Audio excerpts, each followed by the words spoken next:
నమస్తే. ప్రయాగ్రాజ్ కుంభమేళా ద్వారా దేశవ్యాప్తంగా గుర్తింపు తెచ్చుకున్న ఈ మోనాలిసా ఇప్పుడు దేశవ్యాప్తంగా మళ్ళీ హాట్ టాపిక్ గా మారింది.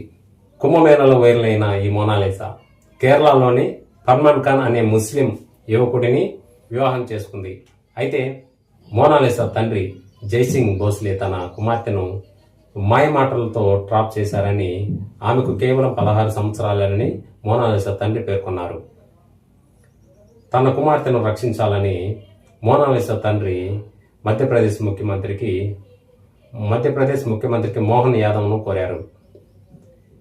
ఇలా మోనాలిసా మరోవైపు మాత్రం తండ్రి చేసిన ఆరోపణలను ఖండిస్తుంది. తాను ఎలాంటి లవ్ జిహాద్లో పడలేదు, నేను ఇష్టపూర్వకంగానే ప్రేమ పెళ్లి చేసుకున్నానని తల్లిదండ్రులకు వివరణ ఇచ్చింది. మా తల్లిదండ్రులు మేనత్త కొడుకుతో పెళ్లి చేయాలని చూశారు. ఆ పెళ్లి నాకు ఇష్టం లేకనే నేను ఈ నిర్ణయం తీసుకున్నానని మోనాలిసా అయితే చెప్పుకొచ్చింది. ఇక్కడ హిందూ సంఘాలు కూడా జోక్యం చేసుకున్నాయి. విశ్వ హిందూ పరిషత్ వారు కూడా, అలాగే బజరంగ దళ్ లాంటి సంఘాలు కూడా ఈ విషయంలో జోక్యం చేసుకున్నాయి. ఈ మోనాలిసాకి ప్రాణహాని ఉంది.